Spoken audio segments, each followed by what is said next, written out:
Hello, this is Nitin Dahad with EE Times. I'm here at the NXP Tech Days conference in Detroit, Michigan, and we're talking to Maite Bezerra, who's a senior automotive analyst with Omdia. Maite, hello, how are you? Thank you. I'm good, thank you. How are you? Good. Well, we did this last in San Diego, and I think automotive is your subject, and you've done a couple of panels here. Give me your sort of thoughts on maybe what's some of the things that we've heard here, and then we'll talk generally about the automotive industry and the push towards getting the technology into car makers. Brilliant, sure.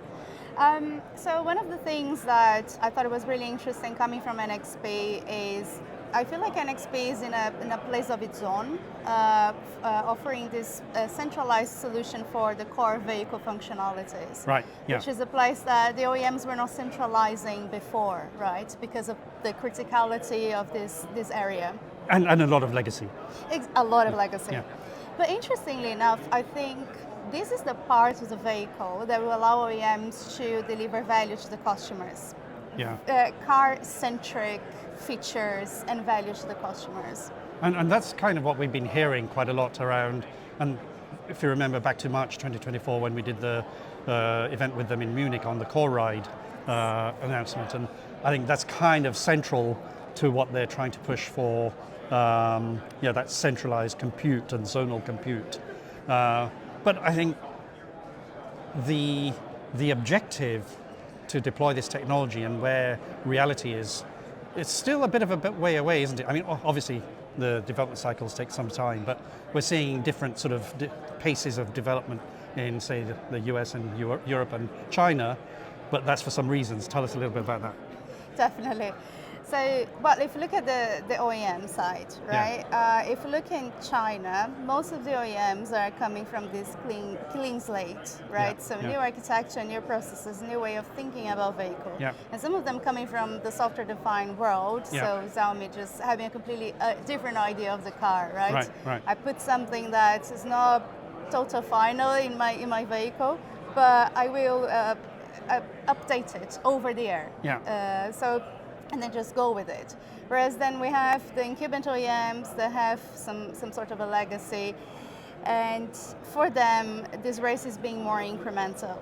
And it's interesting because we are seeing the supply chain was asked to speed up, and they did. Yeah. Right? And they have the solutions, but we see that the OEMs are still not quite there. Yeah, and there's that gap. And I think I've written about this many times over the years where technology is moving faster than and I would say in the past I think I wrote regulation, but it's not just regulation, it's everything that they need to adhere to in terms of safety, standards and everything else, and that's kind of NXP and all the others are pushing the envelope really far, and the OEMs are really trying hard to figure out how to go step by step. And I think this is an interesting point because we had a panel discussion, moderated panel discussion looking at the EE architecture of the cars. Yes. And one thing is, we saw many incumbent OEMs trying to replicate Tesla. Everyone tried to replicate Tesla when it comes to software-defined vehicles, Exactly, right? yes. But when you come from a distributed architecture and a distributed organization with silos, it's a big leap.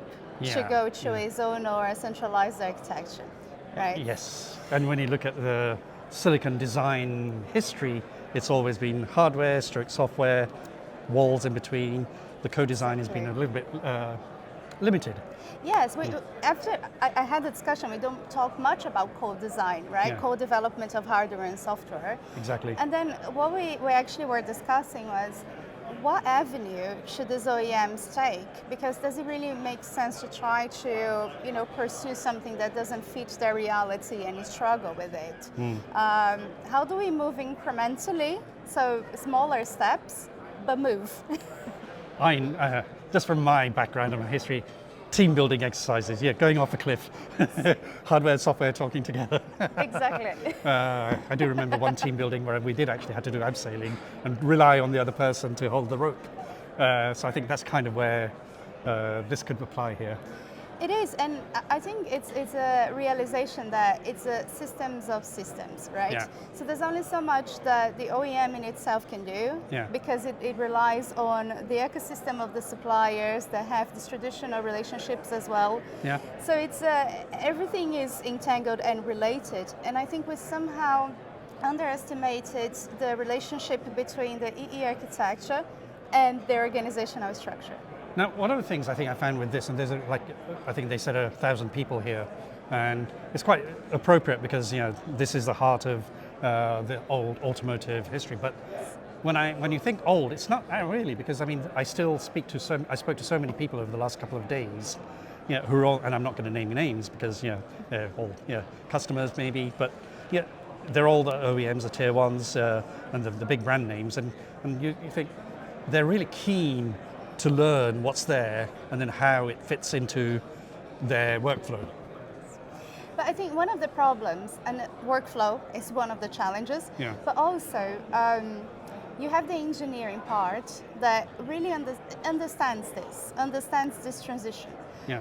But they are not making the decisions, right? Then to make the decision, you have to go to different levels. Yes. And those levels are not fully connected and on the same page. So then the problems start to arise. Exactly.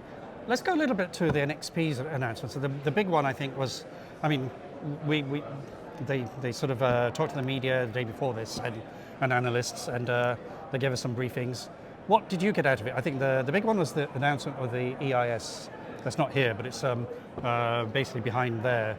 And I'll probably talk to one of the NXP folks later. But that was the, now I can't say it, but yes, basically monitoring battery cell to actually enable better performance of the battery.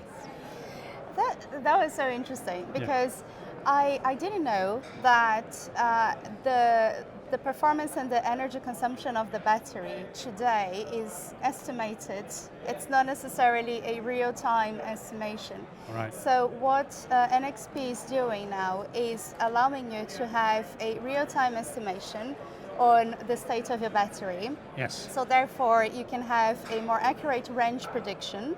Right. And also you have a better input for algorithms that think about power consumption in the vehicle. That's right, and so it's a bit of IP that they put in the chip, which it's called EIS, and it's electrochemistry something spectroscopy. Very difficult name. But what it's doing is what they've been doing in terms of externally testing the batteries, but now they said they put it on chip, so that actually makes it easier to do that, and then in real time do the estimation and properly, as opposed to, as you said, like guessing it. And even allows you to precondition the battery more accurately when you are reaching a charger. So then when you go to a fast charger, for example, your battery will be on the right temperature, because now they can measure the real temperature of the battery, and then you can actually charge for a small period of time. Exactly. What else struck you from here? Well, going back to electrification, what I thought it was interesting is now when you look at the core vehicle functionalities, and especially this part of the powertrain, we are seeing consolidation now. Okay. So you're seeing getting these different chips that were doing different things being consolidated in a single chip, which is something we saw already in the infotainment and the ADAS, the microprocessor area. Okay. So yeah. Interesting. I mean, I just read, and I spoken to a few people. It's the first time I think I've heard the chip vendors talk on stage, both about ICE and BEVs.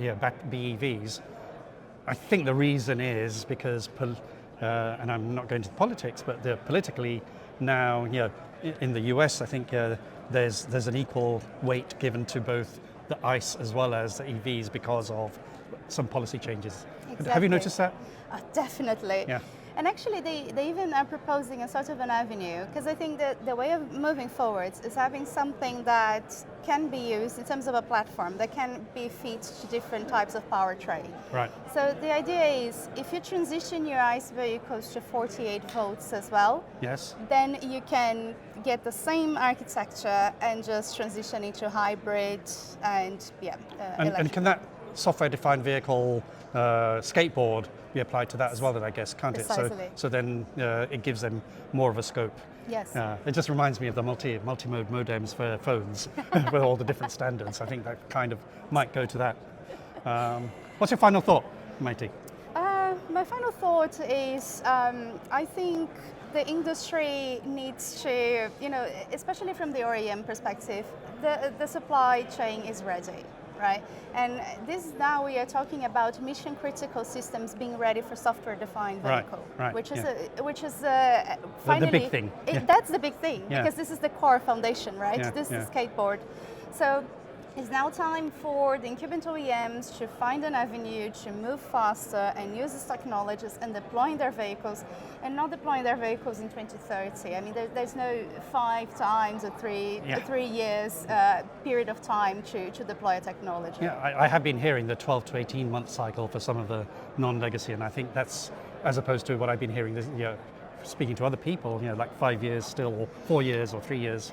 I am still hearing 5 years, Yes. and this is just making me very tense. Yeah, especially when technology is moving so fast. Exactly. If I got to wait 5 years to see that feature. Oh, you're dead. I'm sorry, but that's the reality. Well, Maite, thank you very much.